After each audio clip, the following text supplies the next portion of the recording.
Fabien Roussel, bonjour. Bonjour à vous deux. Bonjour. Et bienvenue sur Inter. On va évidemment revenir avec vous sur les débats qui divisent la gauche. On a encore pu le voir ce week-end à la fête de l'UMA, où l'ambiance fut parfois électrique. Mais d'abord, quelques questions sur le fait que vous soyez reçu demain à Matignon par Michel Barnier. Vous êtes le seul leader du nouveau Front populaire à avoir accepté son invitation. Le PS et les écologistes ont refusé. Pourquoi y aller et pour lui dire quoi ? D'abord, nous avons toujours dit que nous étions pour le dialogue, pour l'échange. Nous sommes constructifs et nous sommes surtout combatifs. Moi, j'aimerais bien savoir ce que Michel Barnier a dans le ventre, savoir quelle politique il envisage de mettre en œuvre avec le soutien de l'extrême droite, les exigences du président de la République, qu'il n'a pas manqué de nous indiquer à nous.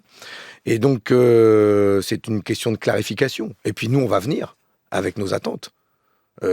Clairement exprimées, que j'ai exprimées aussi à la fête de l'UMA lors de mon meeting. Nous, on vient en demandant des hausses de salaire, l'abrogation de la réforme des retraites, des moyens pour nos services publics, la santé, l'école, la sécurité.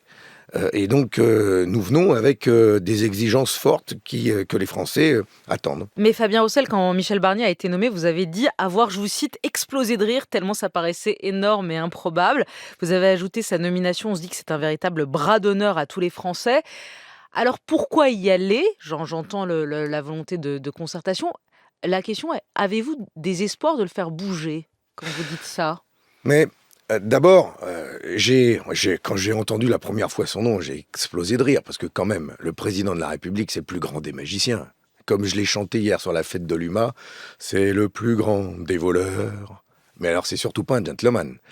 On est rentré dans l'urne avec un bulletin rouge, il est sorti brun.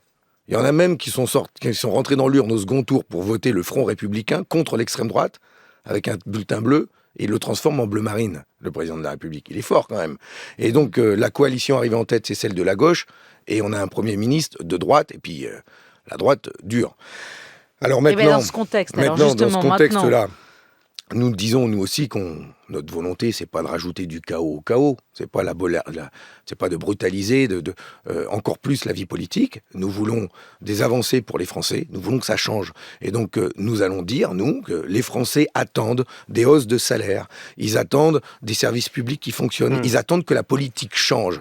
Et je veux qu'ils disent les choses. La politique, c'est pas une question de casting avec des noms et des personnes.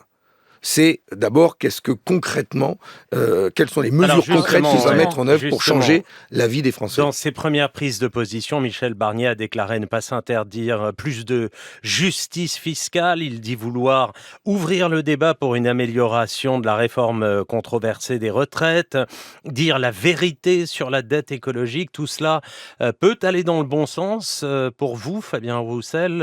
Vous ne dites pas ce matin... Ok, attendons de voir Mais je vais sur ces sujets-là, par exemple. Vous savez, les questions les questions sociales nous préoccupent. Nous sommes le parti du travail, et donc on va venir avec des attentes fortes en matière de hausse de salaire, dans le privé comme dans le public. C'est pas que la hausse du SMIC.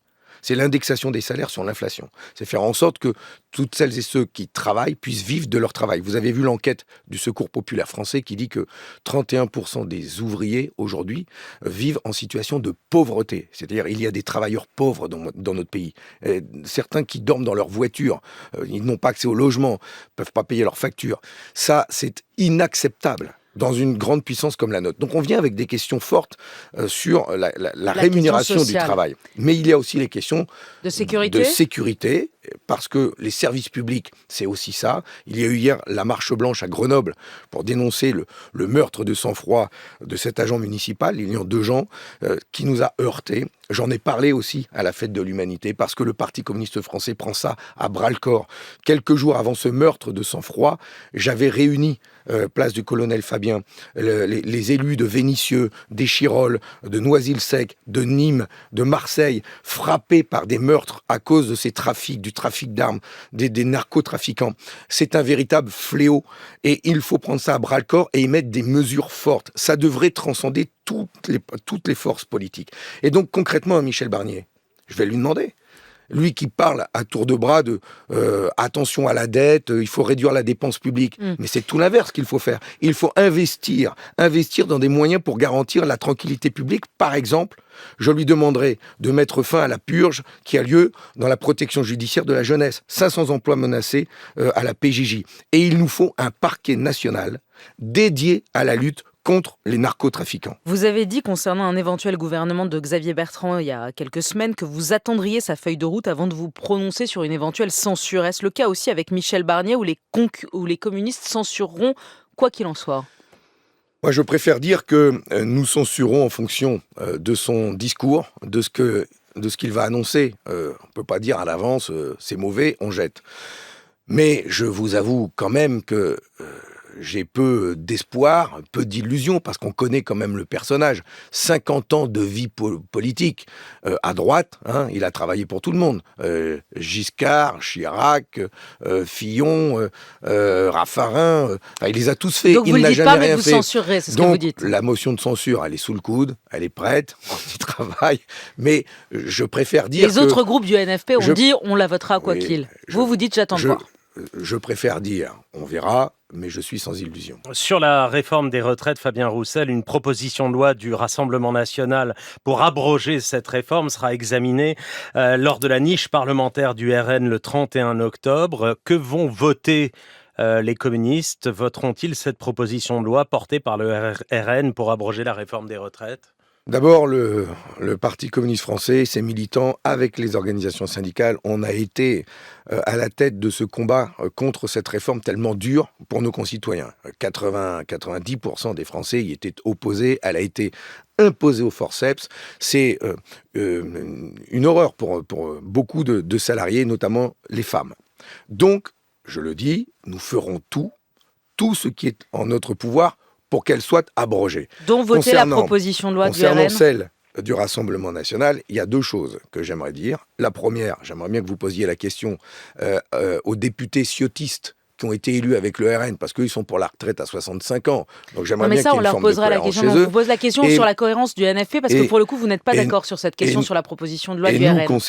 Nous concernant, ça sera débattu lors de nos journées parlementaires jeudi. Les députés donc décideront à ce moment-là. Je dis une chose, c'est que on verra si le texte arrive dans la niche. Vous connaissez l'article 40, le texte pourrait être balayé. Donc moi, je ne vais pas me mettre des nœuds dans la tête avant que ça arrive dans l'hémicycle. Mais c'est une question de principe, pardon. Et enfin, le Rassemblement national défend la retraite à 42 annuités. Il l'a dit, Bardella, pendant la campagne des Européennes. Avec eux, les Français vont partir en retraite à 60, 65, 66, 67 ans. Fabien Roussel. Et donc, ce sont des menteurs concernant la réforme des retraites. Ils font un coup politique avec cette niche, mais ce n'est pas eux qui vont défendre la retraite des Français. C'est peut-être un coup politique, c'est peut-être un piège politique pour la gauche. En tout cas, ils vont déposer une proposition de loi pour abroger la réforme des retraites. Léon Desfontaines, qui était votre candidat aux européennes et qui est député, qui n'est pas député, qui est député européen, qui dit que ce serait un piège de ne pas voter cette proposition de loi. Vous êtes sur la ligne de Léon Desfontaines ou vous dites, comme Sandrine Rousseau, jamais je ne voterai une proposition de loi du RN, même si elle veut abroger la réforme des retraites? D'abord, les députés communistes le décideront et vous l'annonceront. Vous inviterez André Chassaigne à l'issue de nos journées parlementaires. Et enfin, on juge, nous, les textes, les idées, et pas forcément ceux qui les portent. Ce qui compte, c'est est-ce que c'est utile pour nos concitoyens? Est-ce que ça peut permettre de faire abroger la réforme des retraites ou pas? Et je le redis, nous ferons tout pour qu'elle soit abrogée. Alors, venons-en, Fabien Roussel, à la fête de l'UMA et à ces huées qui ont accompagné François Ruffin lors d'une table ronde devant une partie du public qui l'accusait implicitement d'être fasciste après ses déclarations sur les Insoumis et Jean-Luc Mélenchon. Alors, sur le fond du problème, on va y venir dans un instant, mais sur ce moment-là, qu'est-ce qu'il dit, selon vous, de l'état de la gauche et du nouveau Front populaire ? D'abord, il y a eu beaucoup de débats où nous nous sommes rassemblés, y compris avec des invités comme Dominique de Villepin, qui a été salué et acclamé pour notamment les propos qu'il tient sur la politique internationale et que nous partageons dans ces grandes lignes. Ce qui s'est passé lors de la fête de l'UMA, qui a été le lieu, et c'est pas très sympathique de leur part, d'échanges vigoureux entre les Insoumis et François Ruffin, c'est pas le lieu, la fête de l'UMA. C'est pas le lieu des insultes. Et d'ailleurs, je l'ai dit, à gauche, on a besoin de débattre, on a besoin de dialoguer, on a besoin de le faire devant les Français pour qu'ils connaissent aussi nos différences, nos nuances, mais il n'y a pas de place à l'insulte. Et les insultes dont a fait l'objet François Ruffin ne sont pas acceptables. J'ai vécu les mêmes de la part des Insoumis. Et mais qu'est-ce que ça dit, on en ne fait? fera pas progresser. Pas acceptable, d'accord, mais qu'est-ce que ça dit de l'état de la gauche et du NFP? C'est même pas que l'état de la gauche, je dirais que tout est fait dans notre pays pour opposer les Français entre eux, tout est fait pour nous diviser, tout est fait pour diviser la gauche, et donc on doit prendre soin à ne pas jouer sur ces divisions. On doit surtout prendre soin à être le plus rassemblé possible, et quand il y a des désaccords, il faut pouvoir en débattre sans s'insulter. C'est ça que je dis. Et donc je dis halte au feu, arrêtez. Par contre, on a des débats à avoir entre nous. Alors justement, sur le fond. Par exemple, sur le fond, sur la croissance, on a des débats là-dessus. Et Jean-Luc Mélenchon et François Ruffin, je pense qu'ils vont être plus d'accord par rapport à nous. Nous disons qu'on a besoin de reconstruire dans notre pays une industrie qui produit, qui crée des richesses, et que c'est cette richesse qui permettra de financer la protection sociale, les services publics, le budget de l'État. Et donc, comment on va reconstruire notre pays, réduire les émissions de gaz à effet de serre, si on ne reconstruit pas une industrie forte en France? Et ça, ce sont des débats forts que nous devons avoir. Ou le financement de notre budget, le financement de la France, on le fait que en taxant les riches et en taxant les dividendes. On sait bien que ça n'avancera pas. Il nous faudra bien une banque publique dans notre pays qui prête à taux zéro ou négatif pour les investissements, pour la relocalisation, pour soutenir l'industrie notamment, avec des critères définis démocratiquement entre nous. Ce sont des débats très importants que nous devons avoir entre nous. Vous parlez de ces débats-là où la gauche n'est pas d'accord en son entier. En tout cas, vous n'êtes pas d'accord sur ces points-là. Vous auriez pu citer la sécurité également. Mais sur le fond, ce que dit François Ruffin, cette ligne de clivage que vous connaissez, c'est pas la première fois qu'il le dit. Il le répète dans son livre Itinéraire, ma France en entier, pas à moitié.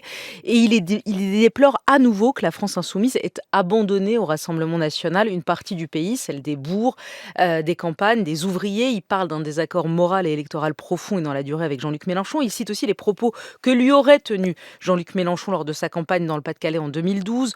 Je cite Ruffin, « Quand il me racontait Hénin, c'était à la limite du dégoût. On ne comprenait rien à ce qu'il disait. Il transpirait l'alcool dès le matin. Il sentait mauvais, presque tous obèses. » Admettons que tout cela soit vrai. François Ruffin a-t-il raison d'écrire cela? Ou est-ce qu'il affaiblit son camp et lui-même le divise? Il faut lui poser la question à lui sur sa responsabilité. En tout cas, des paroles de mépris à l'encontre des gens du Nord et du Pas-de-Calais, des ch'tis, je les connais, je les entends, et ils sont insupportables. C'est une forme de mépris de classe, quelque part. Et je considère Vous voulez dire que Jean-Luc Mélenchon a un mépris de classe? Je considère que... C'est ce que vous dites ce matin? Je considère que de tels propos, s'ils étaient véritablement tenus, c'est du mépris de classe. Et justement, quand on est de gauche, qu'on défend le travail, qu'on défend la dignité de l'être humain, on défend autant ceux qui sont dans les banlieues ou qui vivent dans les villages et qui souffrent d'un système économique qui nous rabaisse au plus bas. Tout est fait, encore une fois, pour nous diviser, selon que l'on habite dans les grandes villes ou les villages, selon que l'on soit noir ou blanc, selon que l'on soit musulman ou catholique, selon que l'on habite dans un pavillon ou un appartement. Et nous devons tout faire pour nous rassembler. Et ce qui nous rassemble, c'est la classe sociale à laquelle nous appartenons, quel que soit notre lieu d'habitation. Et c'est pour ça que je veux faire du combat de classe, de la classe sociale, le monde du travail. La gauche du travail contre la gauche du RSA, c'est toujours vrai. Je l'ai dit à la Fête de l'Humanité il y a 2 ans. Je le redis aujourd'hui. Oui, vous l'assumez. Je l'assume pleinement. Mais donc vous êtes d'accord avec François Ruffin sur ce sujet-là? Je suis plus d'accord avec lui, oui, tout à fait. Vous êtes d'accord avec François Ruffin, mais est-ce que vous êtes d'accord avec lui quand il dit « Quand je faisais campagne, pardon, mais quand je tombais sur un noir, je cite, quand je tombais sur un noir ou un arabe, je sortais la tête de Mélenchon sur les tracts, c'était le succès presque assuré, mais dès qu'on tombait sur un blanc, pas seulement dans les campagnes, même dans les quartiers, ça devenait un verrou, ça ne passait plus du tout. Du coup, je présentais un autre document sans... Je cite, sa tronche, ni son nom.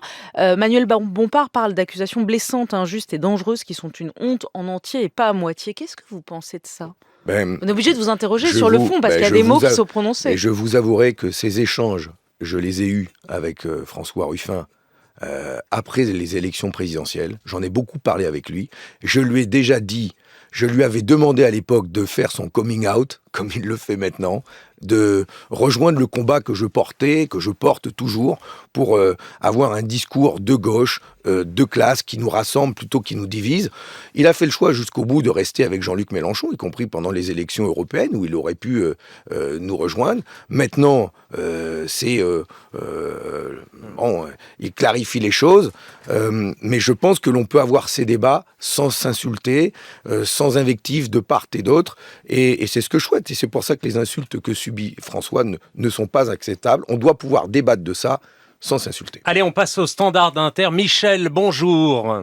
Oui, bonjour. Vous Monsieur nous Roussel. appelez de la ville de Tulle et on vous écoute. Oui, c'est ça. Monsieur Roussel, vous êtes vraiment à un cheveu de parler clair. Pensez-vous, comme Ruffin, que Mélenchon soit un boulet? Boulet n'étant pas une insulte. Merci Michel pour cette question. Alors, Fabien Roussel va enlever le cheveu, puisque vous êtes à un cheveu de parler clair. François a utilisé cette expression pour parler des difficultés qu'il avait eues pendant ces élections législatives, et j'ai rencontré exactement les mêmes. Et beaucoup d'habitants de chez moi me disent aujourd'hui qu'ils n'ont pas voté pour moi à cause de l'alliance avec Jean-Luc Mélenchon, qui est un repoussoir pour un grand nombre de nos concitoyens. Un boulet. Oui, c'est vrai, c'est vrai. Et c'est un sujet dont il faut pouvoir parler aussi. C'est une réalité. Est-ce qu'il ne nous empêche pas de rassembler au-delà de ce que nous avons fait aujourd'hui? Nous avons gagné 193 députés. Nous avons progressé, super, mais nous n'avons pas gagné une majorité suffisamment forte pour pouvoir gouverner. Fabien Roussel, un boulet qui a fait 22% au premier tour de la présidentielle. Ouais, je sais. Une partie des électeurs, d'ailleurs, qui s'apprêtaient à voter pour moi, ont filé vers lui et j'en ai souffert. Mais donc, ça relativise, mais ça n'empêche qu'il a été 2 fois candidat à l'élection présidentielle et qu'il n'a jamais réussi à passer le cap de se qualifier. Et la question, c'est pas de se qualifier au second tour. La question, c'est de l'emporter. Et est-ce qu'il a une capacité à rassembler la France pour l'emporter? Alors là, j'y crois pas du tout. Dominique est en ligne. Bonjour, bienvenue. Bonjour. On vous écoute. Alors écoutez, moi j'ai une question. D'abord, bonjour Fabien Roussel, que j'aime beaucoup et que j'admire beaucoup. Merci. J'ai une question sur la sécurité. J'habite Vénissieux dans le Rhône, une ville de près de 70 000 habitants. J'habite dans le centre. Tous les soirs, je vois les dealers arriver, traverser devant chez moi, c'est une petite rue, à tout berzingue avec des gros bolides, pour ravitailler en drogue la jupe. Tous les soirs, je vois des clochards pisser sur le monument aux morts, se rassembler au monument aux morts, passer la nuit dehors, parce que dans les autres villes, on les refuse, alors qu'à Vénissieux, on aura bientôt, en plein centre-ville de Vénissieux, derrière la mairie, un rassemblement de personnes SDF, que je ne critique pas, parce que je sais qu'ils sont victimes de cette société, mais je voudrais savoir ce qu'un maire communiste peut faire, puisque Vénissieux est une ville communiste, quels sont les moyens d'un maire pour pouvoir éradiquer ce genre de choses. Merci Dominique pour cette question. Fabien Roussel vous répond rapidement. Oui, parce que j'ai rencontré Michel Picard, la maire de Vénissieux, comme la maire d'Échirolles, Amandine Demort et d'autres, qui, dans leur ville, ont des points de deal qui concentrent donc les trafics, les trafiquants, et qui créent énormément de violence, les balles perdues, les blessés, etc. Derrière, il y a le blanchiment de l'argent, etc. Bon. Mais ce qu'ils me disent, c'est qu'ils ont investi dans une police municipale, armée, les maires communistes, de la vidéosurveillance. Et pour autant, les commissariats sont déshabillés. Les moyens en police judiciaire sont faibles et ils ne sont pas suffisants en tout cas. Les opérations place nette du président de la République et de Darmanin sont bien, mais elles ne durent que quelques heures. Il en faut tout le temps, de manière perpétuelle. Et donc, tant que l'on n'aura pas mis les moyens suffisants en matière de police de proximité, d'enquête, d'écoute, de brigades financières pour lutter contre le blanchiment de l'argent, tant qu'on les tapera pas au cœur de leur porte-monnaie, ils seront toujours là. Plus du contrôle aux frontières pour empêcher la drogue de rentrer. Et donc, la reprise du contrôle de nos frontières pour mieux les contrôler, c'est essentiel aussi. C'est ce que nous demandent les maires communistes, c'est qu'il y ait une politique nationale d'État suffisamment forte pour pouvoir accompagner les maires qui, localement, sont bien démunis. Encore une question dans le contexte politique que vous avez décrit il y a quelques instants. Défendez-vous, comme Olivier Faure et Marine Tondelier,